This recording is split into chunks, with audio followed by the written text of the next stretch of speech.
Bom dia, minhas irmãs, meus irmãos, tudo bem? Como tem passado? Vamos a mais um vídeo aula, né? Hoje com a lição número 13, nós vamos falar da carta Filemon, ou da epístola Filemon, baseados, né, nosso estudo tem sido baseado na revista da Convenção Batista Fluminense, né? O nosso texto base de hoje está em Filemon, no capítulo 1, versos 10 e 11, que eu vou ler para os irmãos. Apelo em favor de meu filho Onésimo, que gerei enquanto estava preso. Ele antes lhe era inútil, mas agora é útil, tanto para você quanto para mim. Vamos orar, oremos a Deus. Querido Deus, eterno Pai, louvado, exaltado e engrandecido seja, Senhor, teu nome em todos os tempos. Paizinho, muito obrigada, Pai, porque a cada aula que nós temos aqui, a cada videoaula, nós aprendemos mais e mais sobre a tua palavra, Pai. E eu venho te pedir, Pai, que tu me use como instrumento, Senhor, teu, para que eu possa estar levando esse assunto, Pai, a minhas irmãs, aos meus irmãos em geral, a todos que forem assistir a essa videoaula, para que possam estar, assim, aprendendo, né, sobre esse assunto que é tão importante, que tantos aprendizados podemos tirar. Ó, Pai, é a oração que eu te faço, Paizinho, em nome de Jesus Cristo, amém. Vamos conhecer o alvo da lição, que é onde nós queremos chegar como um todo, quer dizer, com a lição como um todo, né? O alvo é o seguinte: ao final do estudo, né, nós deveremos mostrar que o amor e a graça de Deus são capazes de transformar a vida das pessoas, né? Os propósitos da lição, agora no sentido do saber, no sentido cognitivo. Ao final do estudo, deveremos entender que a Igreja do Senhor é uma comunidade de amor e, como tal, deve evangelizar, perdoar e direcionar a pessoa segundo a direção dada pelo Espírito Santo, né? Vamos agora conhecer o propósito no sentido do sentir, né?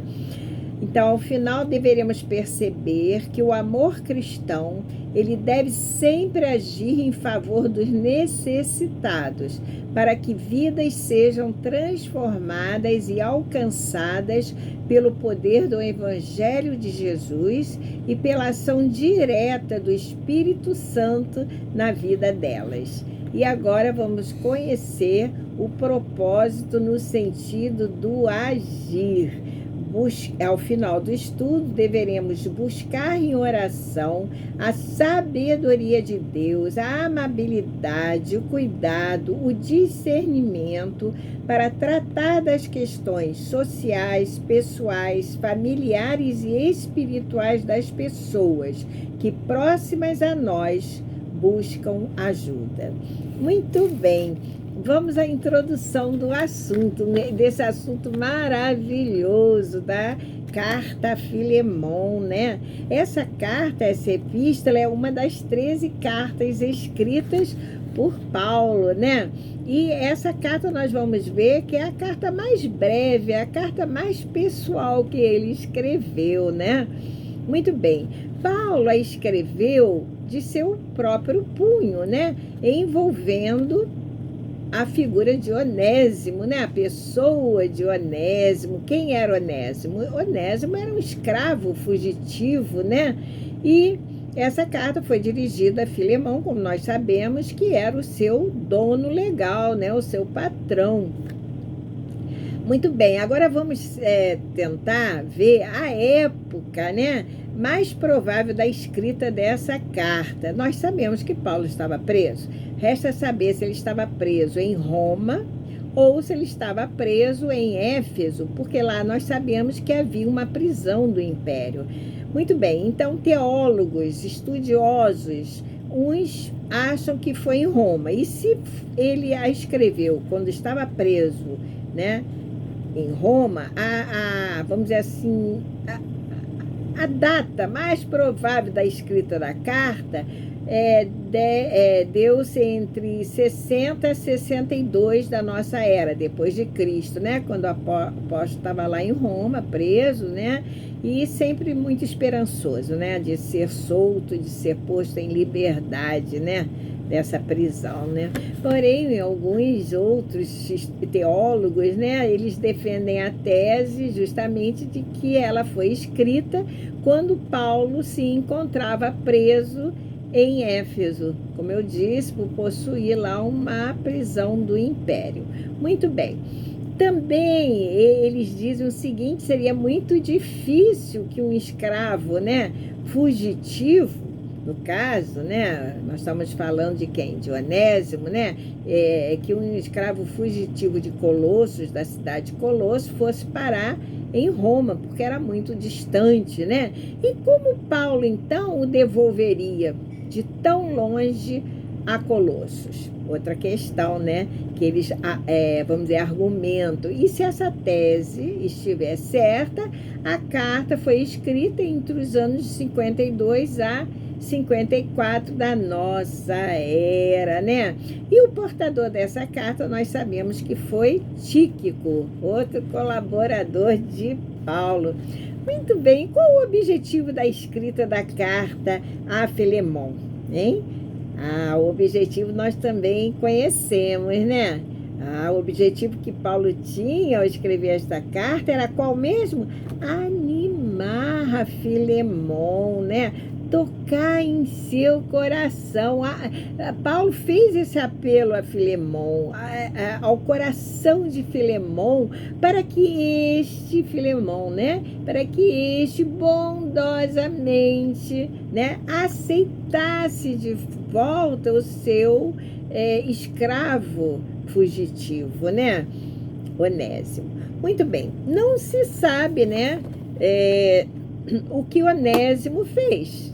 O que ele teria feito, nós não ficamos sabendo em relação assim ao seu senhor, né? Se furtou alguma coisa, algum bem de valor, algum dinheiro, nós não sabemos de nada, né? Se cometeu lá um crime, se matou alguém, enfim, nós sabemos que ele cometeu um ato que injustificado diante do seu patrão, diante do seu dono, né? E aí ele teve que fugir. O fato é que ele foi para onde? Exatamente, ele foi parar na prisão onde Paulo estava, né? Ou porque ele foi preso, ou porque ele também foi preso, eu estou falando agora de Onésimo, ou porque ele foi buscar o quê? Foi buscar refúgio, né? Perdão, ele foi buscar refúgio e na companhia de Paulo, sei. De qualquer maneira, esse encontro, eu não sei se os irmãos vão concordar comigo, foi uma providência divina. Tudo foi providência de Deus. Onésimo, por sua vez, nós sabemos que ele tinha sido transformado pelo evangelho da graça de Cristo, se tornado, olha só como pode, Paulo evangelizou na prisão, ele se tornou assim um colaborador de Paulo, né? Enquanto o apóstolo estava ali preso, ele estava o tempo todo evangelizando, pregando, né? Mas ele, porém, continuava sendo um escravo fugitivo que possuía uma situação, digamos, pendente de ser resolvida, né? Embora o evangelho houvesse libertado Onésimo, né, totalmente do seu pecado, enfim, mas ele não o dispensava, vamos assim dizer, de suas obrigações legais da época. Afinal, as leis romanas eram rígidas, né? Diante dos fatos, o que o Paulo faz? Paulo escreve uma carta de próprio punho a Filemon, né, para enviar de volta Onésimo a ele. Mas ele escreveu com o coração pesado. Ele amava a Onésimo como um filho, né? Um filho gerado entre algemas, era aquele colaborador, era aquele filho. E quando ele fala isso, um certo trecho da carta, ele diz: é como se eu estivesse enviando meu coração junto, de tanto que ele o amava. No versículo 1, verso 13, se quiserem abrir aí, podem abrir para acompanhar a Bíblia de vocês, com a Bíblia de vocês, nós vemos que essa decisão não foi nada fácil para Paulo, pelo contrário, foi difícil para o apóstolo, né? Devido à utilidade que Onésimo havia adquirido junto a Paulo. Vamos ler? Acompanhe, eu escrevi aqui, eu vou ler. Gostaria de mantê-lo comigo, Paulo falando, para que me ajudasse em seu lugar, no lugar de Filemon, né? Enquanto estou preso por causa do Evangelho. Então, ele diz que ele gostaria de manter Onésimo com ele, né? Para que Onésimo o ajudasse, até no lugar de Filemon mesmo, né? Enquanto ele estivesse preso. Então, o coração de Paulo estava realmente partido, né? O desejo de Paulo, qual era? Era que Filemon o recebesse a Onésimo de boa vontade, de coração aberto, perdoando o seu delito, a sua culpa, que nós não sabemos, mas que o perdoasse e possivelmente, né, o libertasse também. Nós vamos ver no verso 21, se eu não estou enganada, ele dizendo que, de repente, que ele pede para que Filemon o obedeça, depois nós vamos chegar lá que eu vou ler, e que até faça, de repente, mais do que ele estava pedindo. Ele estava ali deixando nas entrelinhas, né, que ele deveria libertá-lo, né? Paulo sabia muito bem que escravos fugitivos sofriam quê? Castigos violentos, cruéis mesmo, quando não eram até mortos pelo seu senhor, né?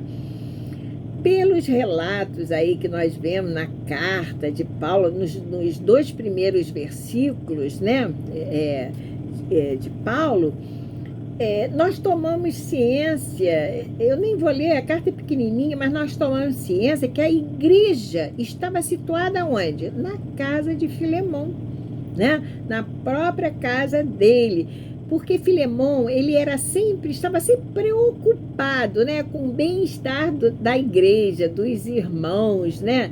Sempre, e assim ele disponibilizou a sua casa, né, para a reunião, para o encontro dos irmãos, né? E é muito bonito da parte de Filemon isso. Por quê? Porque Filemon os amava, né? Filemon estava sempre assim, testemunhando de Cristo, né? Com aquela confiança, com aquela fé, e isso enchia os corações dos ouvintes de muita coragem e alegria, que chegava a ser contagiante. Entrou aqui um cisco, né? Então, Paulo apelou justamente para esse amor de Filemon que ele tinha, né? Que Filemon tinha para com a igreja, para com os irmãos, né? E apelou também para o seu caráter, né? De um bom cristão, é isso aí.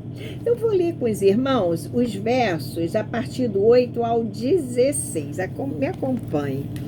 Então, vamos lá. Podem abrir a Bíblia aí de vocês, né? Vamos ver. O 8 diz assim: por isso mesmo, tendo em Cristo plena liberdade para mandar que você cumpra o seu dever, prefiro fazer um apelo com base no amor. Ele disse que ele tinha em Cristo plena liberdade para mandar Filemon aceitar de volta o escravo. Afinal, ele não era mais um escravo, era um irmão em Cristo, mas que preferiu o quê? Apelar, né? Baseado no amor, né? Eu, Paulo, já velho e agora também prisioneiro de Cristo Jesus, apelo em favor de meu filho Onésimo, que gerei enquanto estava preso. Ele antes lhe era inútil, mas agora é útil, tanto para você quanto para mim. Paulo falando, mando-o de volta a você, como se fosse o meu próprio coração. Olha o que Paulo diz, de tanto que eu amava, né?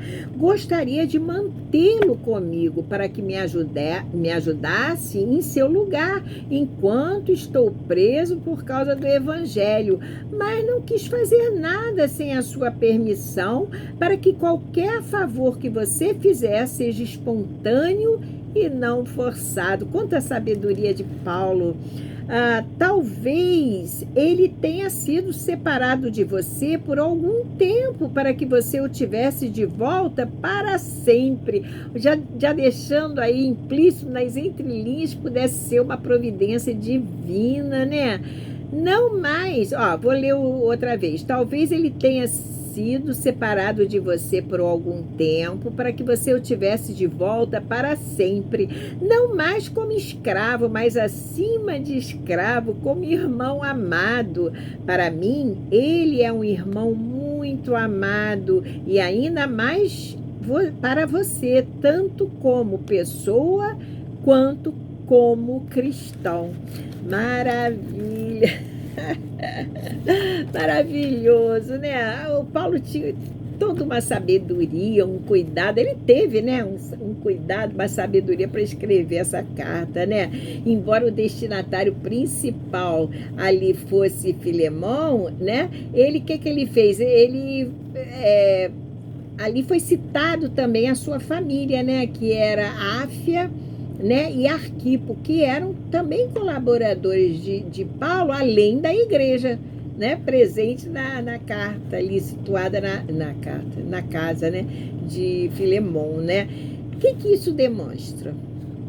Ele faz questão de citar todos eles. Isso demonstra, ou pode demonstrar, melhor falando, que além do destinatário principal Filemão, outras pessoas deveriam tomar conhecimento do teor, né?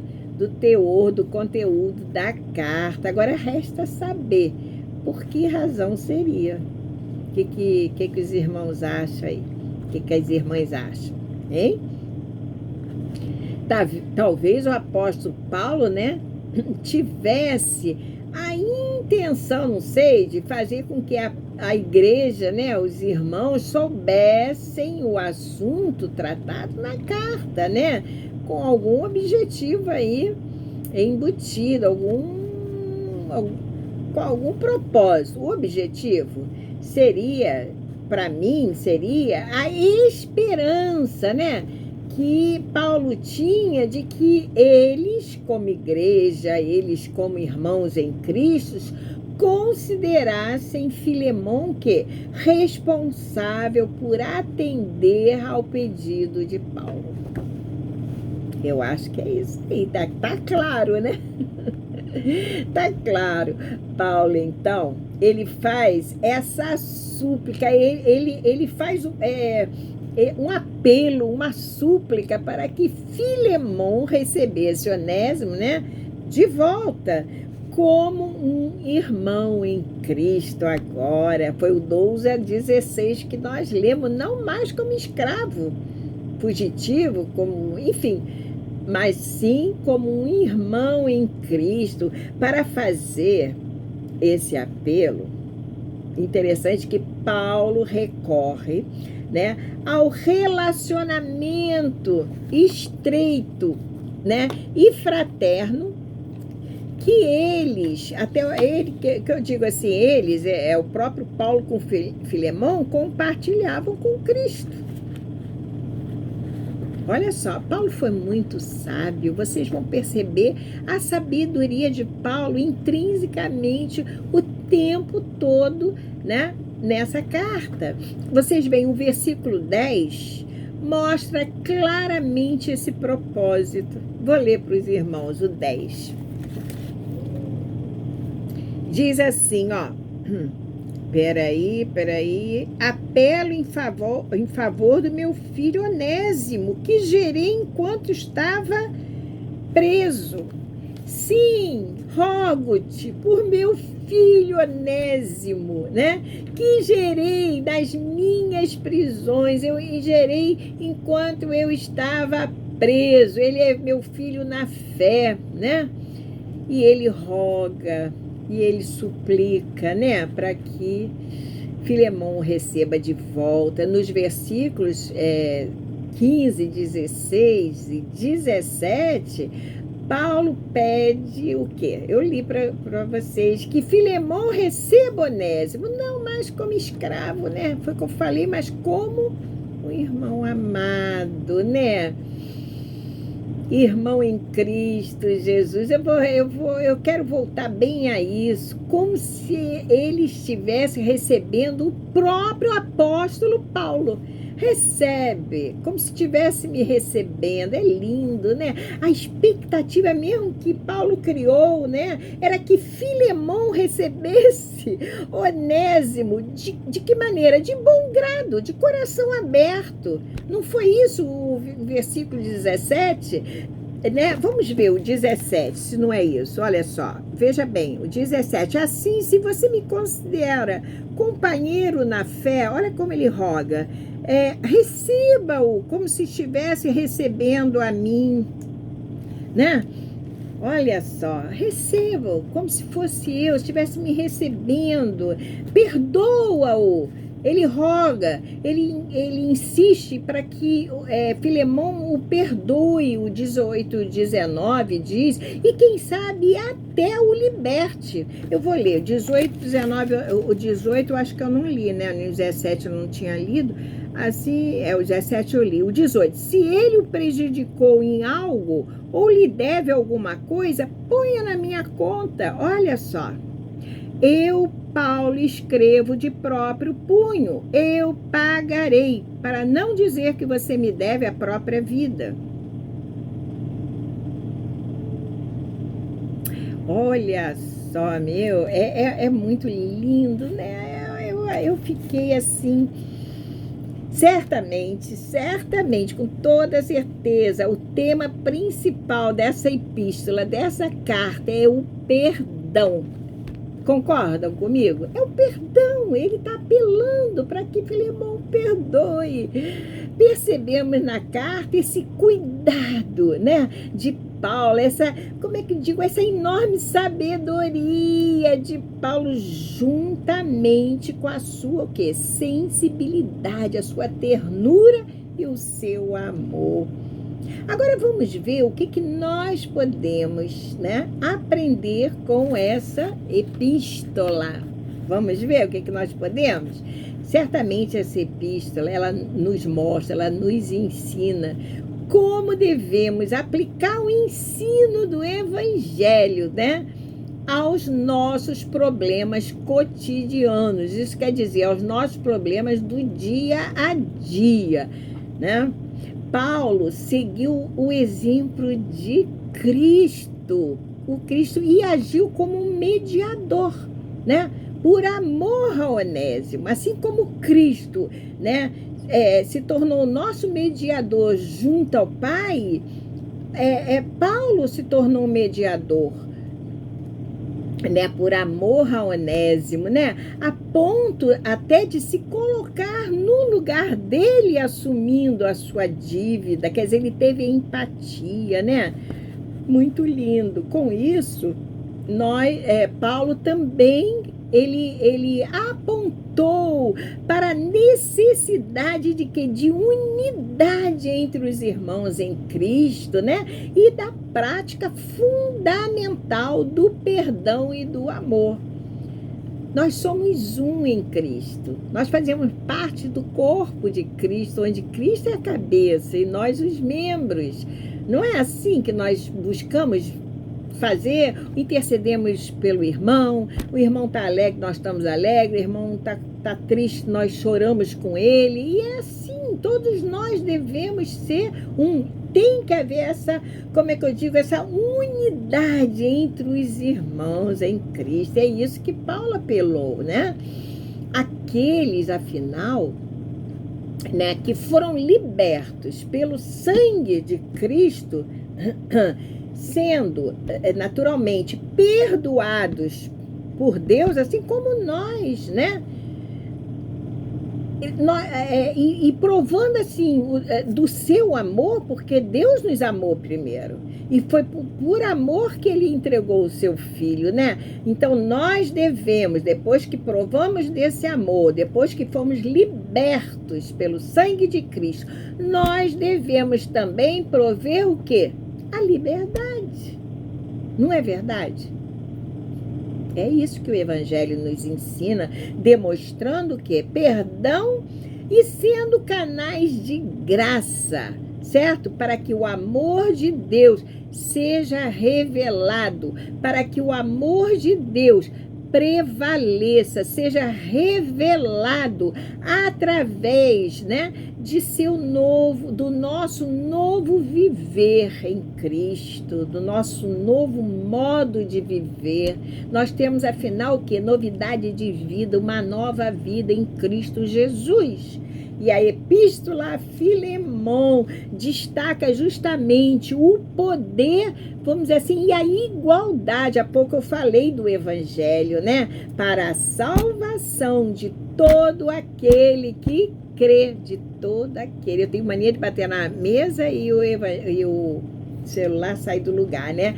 Para a salvação de todo aquele que crê, alcançando senhores, né?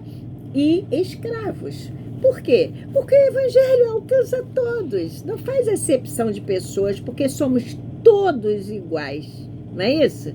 Diante de Deus, não há diferença de raça, tribo, nação, não tem rico, pobre, não tem nada que vá nos diferir, né? Diante do nosso Senhor. Também a carta Filemon vai enfatizar outra coisa, a ação providencial do Evangelho, né? Que transforma, é um Evangelho transformador. Então ele vai enfatizar justamente essa ação, como eu disse, providencial, né? Do Evangelho que transforma aquilo que parecia não ter mais o quê? Solução. Em um meio pelo qual o pecador se encontra com Deus. Afinal, Onésimo teve um encontro com Jesus. Aleluia! Paulo pregou na sua prisão a Onésimo e ele aceitou a Cristo. Ele se tornou um irmão em Cristo, né? E parecia que para ele não tinha mais jeito, mas ele foi ao lugar certo, a pessoa certa. Ele recebeu tudo aquilo que podia mudar a sua vida, transformar a sua vida, o único meio, o Evangelho de Deus, que é um Evangelho transformador, que muda aquilo que parece que não tem mais jeito, né, diante dos homens, né, acaba que isso ocorre porque o pecador tem um encontro pessoal com Deus. Gente, o nome Onésimo, né, não sei se vocês sabem, que era comum para escravos daquela época, para escravos em geral, pois escravos sem nome, que não tinham nome, recebiam o nome de Onésimo, né? E eles recebiam esse nome porque era a sua identificação, representava um nome assim útil, significava, Onésimo significava a palavra útil. E esse homem útil Onésimo, né? Havia se transformado, se tornado, né? Melhor falando, inútil para o seu senhor Filemon, né? Filho na fé, de Paulo, né? Gerado, como eu já falei, entre algemas, gerado na prisão, mas agora alcançado pelo Evangelho da graça de Cristo, pelo evangelho transformador, né? Quando é enviado a Filemão de volta, né? É como se o coração de Paulo tivesse ido junto, é como se o coração de Paulo tivesse partido, pois Paulo o amava como a um filho, mas era preciso, não era, que ele voltasse ao seu Senhor em respeito a quê? A lei, né, da época, que exigia que escravo fugitivo, né, fosse devolvido ao seu senhor. Paulo também, já quase encerrando a sua carta, lá no verso 21, confiando na obediência, né? Eu acho que eu li, na obediência, né, de Filemão, e também esperançoso de que ele, Filemão, naturalmente, de que ele iria fazer muito mais do que Paulo pedia, né? Vamos ver, o 21. Ele diz assim, vamos ver outra vez. Escrevo-lhe certo de que você me obedecerá, sabendo que fará ainda mais do que lhe peço.